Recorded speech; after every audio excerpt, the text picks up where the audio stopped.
Hello, greetings from Trinity University in San Antonio, Texas.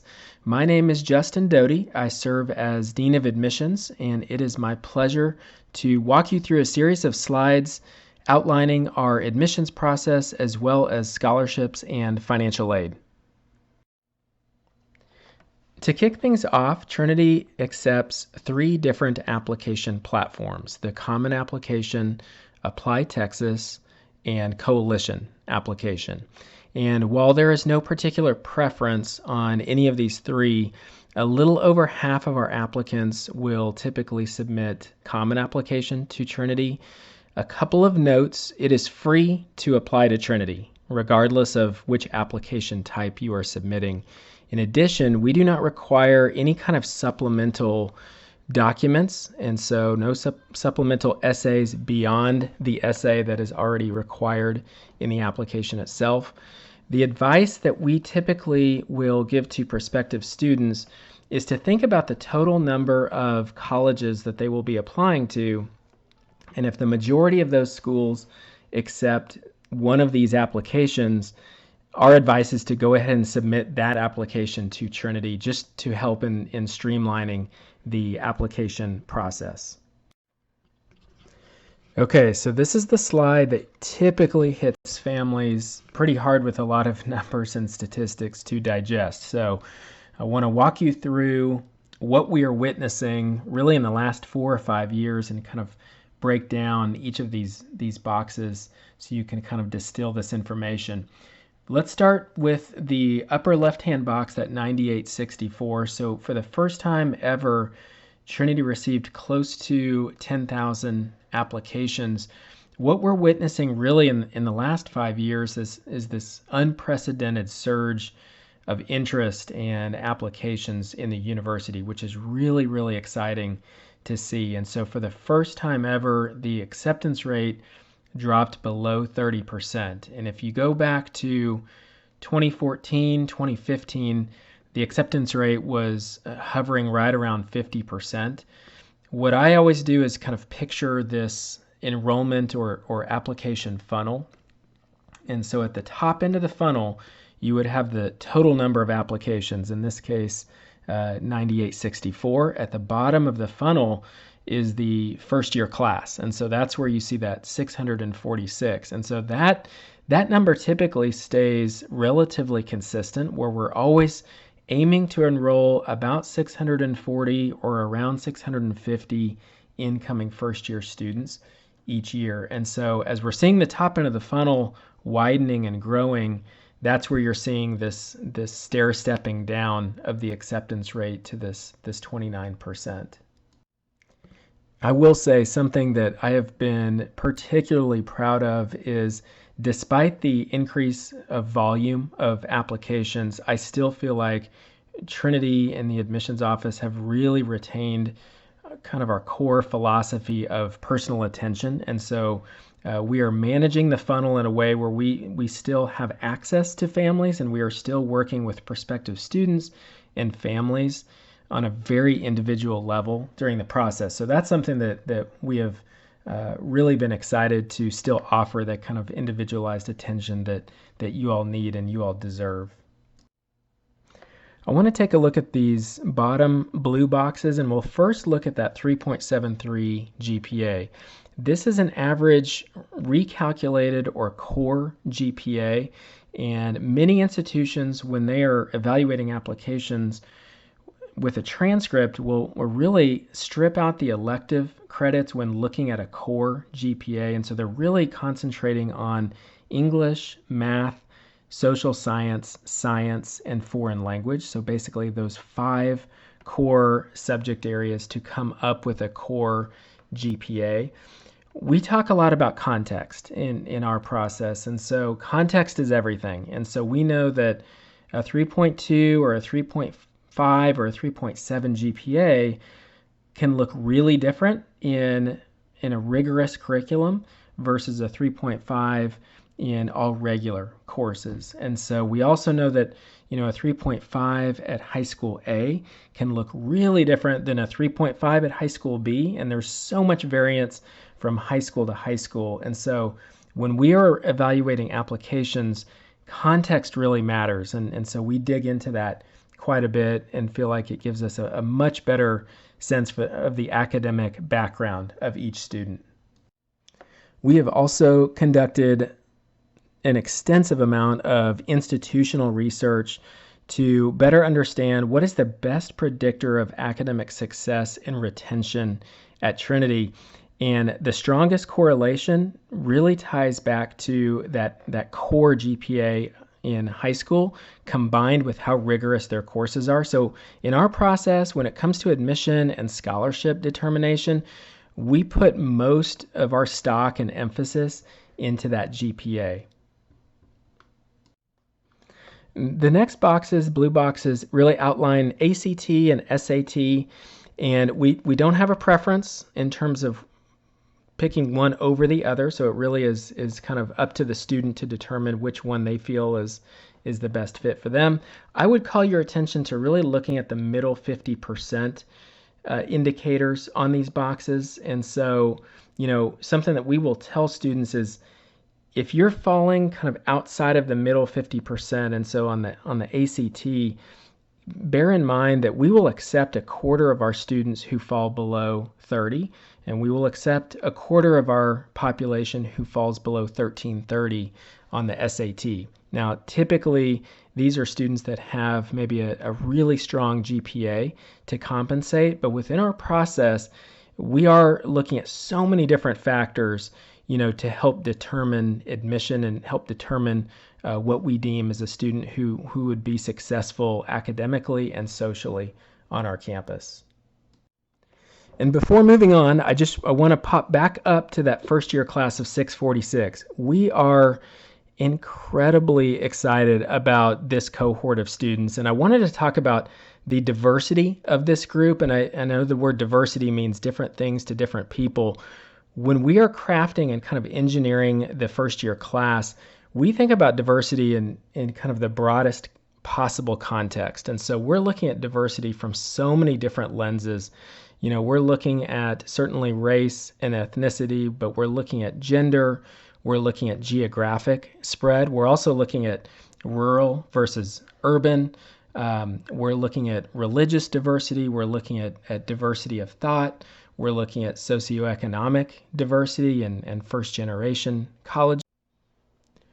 When it comes to application decision plans, Trinity offers 4, and when it comes to application deadlines, we have 2. And so we have really tried to streamline this process. And so the easiest way to think about this is if you apply by November 1st of your senior year, you are applying under 2 different decision plans, either early decision round 1 or early action, and you can see the decision notification dates for each of those. If you apply January 15th, then you are being considered for early decision round 2 or regular decision. And you'll notice that among the 4 different decision plans, we have 2 rounds of early decision, and you'll note the binding. And so this is common terminology when you hear the word early decision at any college or university. This really is signaling a binding contract between the applicant and the institution. And so really a student is telling that college, if I'm applying early decision, you are my top choice. And so if you offer me admission, then I have every intent of enrolling at the institution. You can count on seeing me at move-in day. And conversely, the college is making a commitment to the student and the family as well. And I know in our case, it's not only admission, but really a financial commitment as well. And so it's something that the student takes very seriously. It's something that we take very seriously if a student is applying early decision. If you're thinking about any of these, whether it's early decision, early action, or regular, we tell students that this is oftentimes, very much a family decision about what is the best fit. And for students to apply early decision, really kind of all the stars need to align. We think it's really important to seek advice from family members, to talk to a high school counselor, and do your own research to determine which of those decision plans is the best fit for you. So early decision, this is something that we spend quite a bit of time counseling families about what early decision means, and really thinking through, is this the best opportunity for you when you're thinking about Trinity or just other schools? And you'll hear high school counselors and college admissions people really talk about this fit piece, and so when you're thinking about your top choice institution, we always feel like the stars really need to align. So, it needs to be the best fit academically, the best fit financially, and the best fit socially. And so if all the stars begin to align, early decision can be a wonderful program. And I think for us, that's something that we've been really intentional about working with students to better understand if Trinity is the right fit for them. Now, something I wanted to point out is when students apply early decision, in many cases, if you look across the country at an acceptance rate of early decision versus other decision plans, early decision acceptance rates tend to be significantly higher. And I always tell families, and I tend to be very transparent about this, is one of the most challenging aspects of my job and kind of what keeps me up at night is, in many cases, trying to predict enrollment. If we're offering admission to 9 or 10 students, will 1 or 2 enroll, or will 9 or 10 enroll, or 5 or 6? And so trying to predict this yield rate out of the number of students you accept versus the number that enroll is really, really challenging. And so that's why when a student applies early decision, from the college's standpoint, they know that in this case, this is 100% yield. So the college can count on this student actually enrolling if they offer admission to them. So that's typically, and this is true for us, this last year, we saw our early decision acceptance rate was about 2/3, close to 65%, versus the slide that we looked at before, the overall acceptance rate was sitting at about 29 to 30%. So, evaluated in a much smaller pool compared to early action in that 2019-2020 academic year. We saw close to about 200 students applying early decision versus a little over 4,000 applying early action, a little over 5,000 applying regular decision. And so just to kind of put it in perspective, you are evaluated in a much smaller applicant pool. You tend to stand out in ways that you might not if you applied early action or regular. The last piece is the affordability piece, and this is oftentimes a significant piece of the pie for families when they're making decisions, especially when it comes to early decision.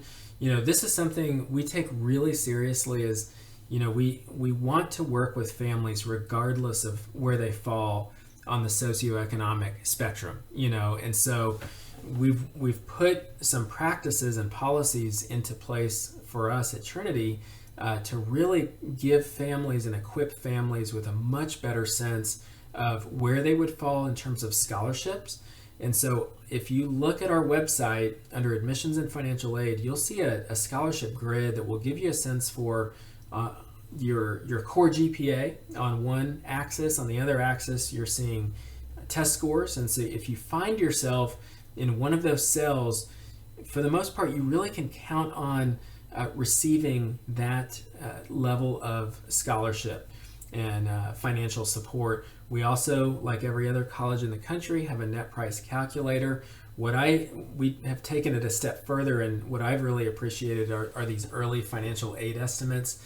And we've received some really great feedback from families where if you are considering early decision and the affordability factor is something that will make a huge impact in your decision to apply ED, we want to work with you. And so we have a process where we can work with you in terms of submitting a financial aid form.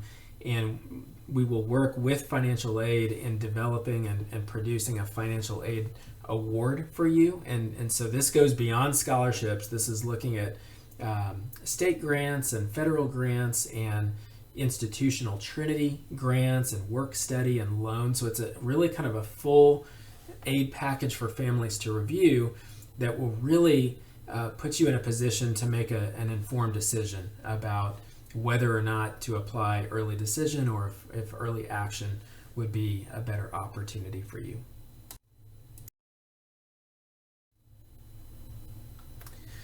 So in this slide, we'll talk a little bit about what is needed to complete an application file.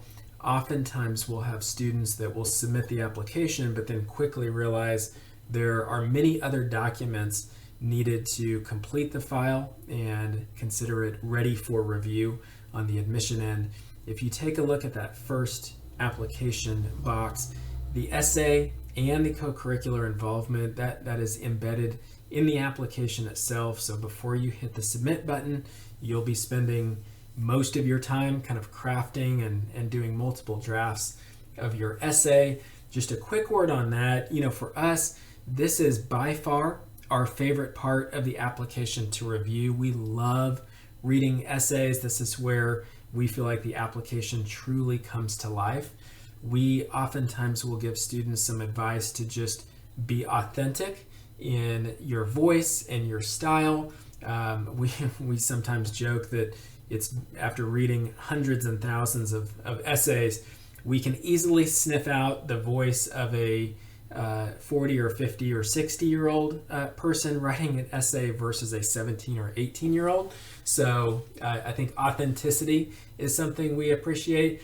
We typically will ask students to, ask yourself a couple of questions after you have done that first draft of your essay. And the first question is, am I the only student who could have written this? If the answer is no, you'll want to go back in and tweak it and personalize it so it just fits you and your story.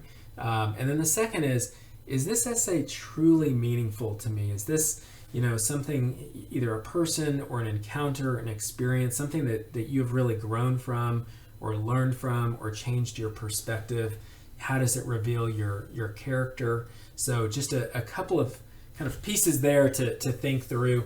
When it comes to co-curricular, this is something for us. I mentioned earlier, when it comes to crafting the class, well-rounded and kind of attracting students from so many different backgrounds, special talent is something that we really value, as well as kind of understanding what students are passionate about and how they're spending their time. So one of the common misconceptions about kind of college admissions when it comes to co-curricular is that sometimes students feel like they have to have done everything under the sun and joined, dozens of organizations in high school.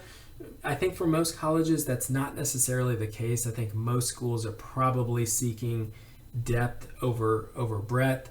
And so if you've been involved in one or two or three clubs and that's what you've poured your time and your energy and your expertise into, that is something that we value on our side. We know that you will come into our community and contribute that same level of passion and involvement for us as well.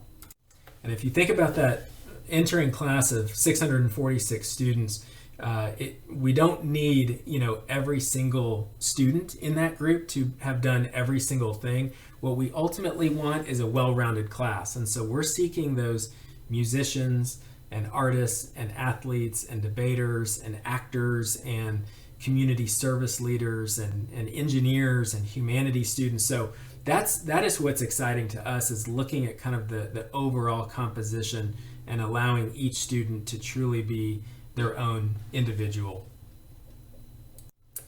I would point out on these other boxes that many of these documents are sent to Trinity from people or entities beyond yourself. And so the high school transcript is oftentimes prompted by the student, but then the high school will send that electronically to Trinity. Same with standardized test scores. This may come through the College Board or through ACT from the student or parent requesting those.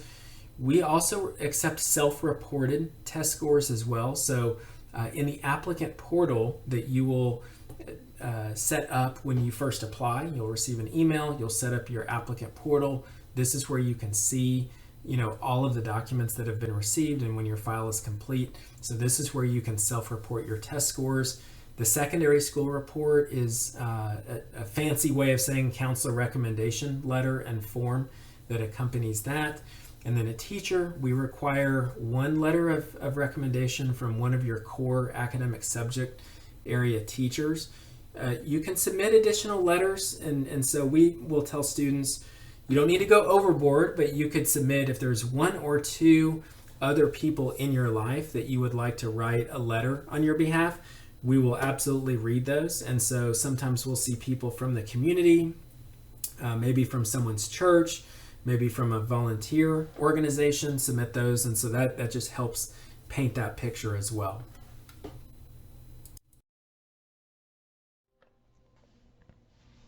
While it's not required to submit either of these forms and apply for need-based financial aid, many of our families are interested in sources of funding beyond merit scholarships. And if a family is interested in filing for need-based financial aid, Trinity requires two financial documents. The first is the FAFSA.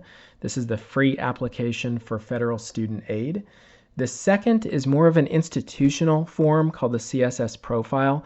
Both of these financial documents are used by our financial aid office really in tandem with one another to help us understand the family's financial picture and really provide us with a much more accurate sense of what that family realistically may be able to contribute towards the cost of attendance. Both of these financial documents can be filed as early as October 1st of the student's senior year. We always recommend families to submit this the sooner the better, and that way when it comes to processing and releasing of full financial aid packages, this could start as early as February in the student's senior year.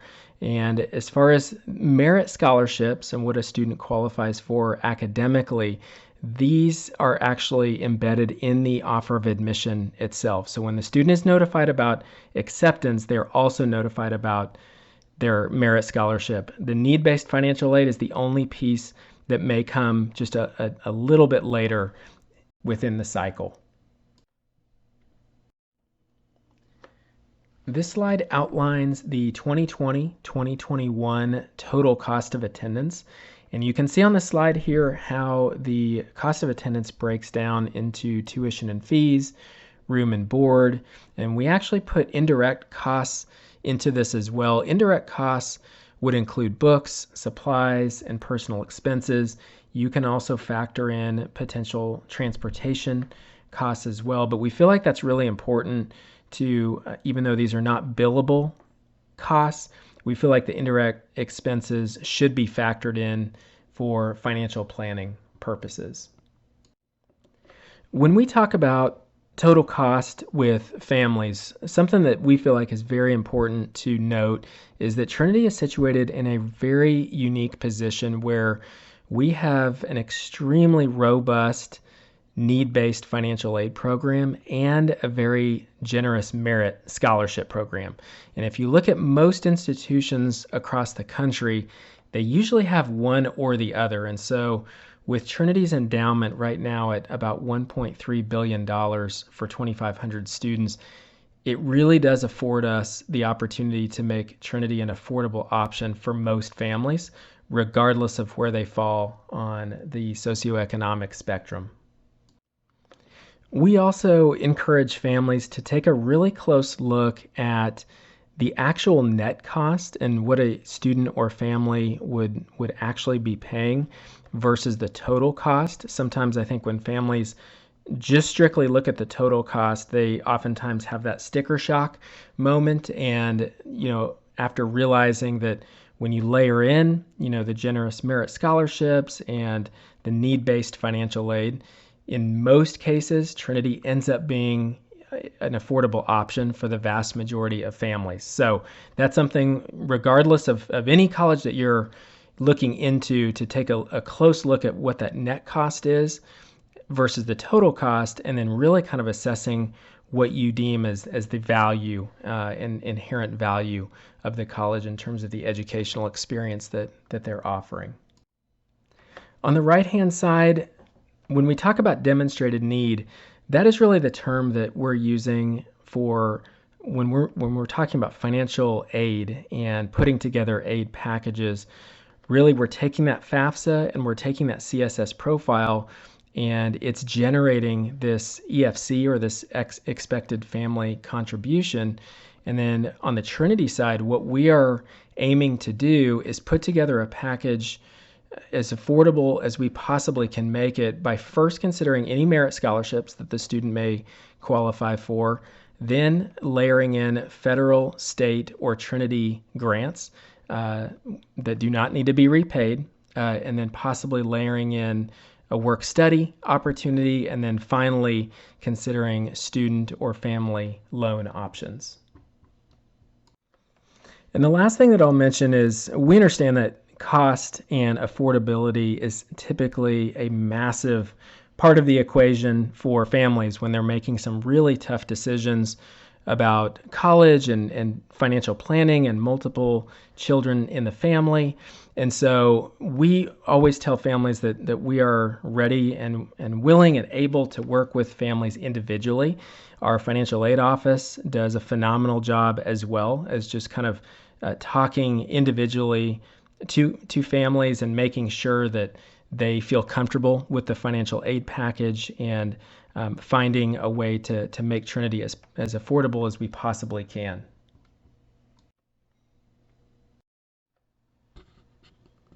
I mentioned before Trinity's generous merit scholarships.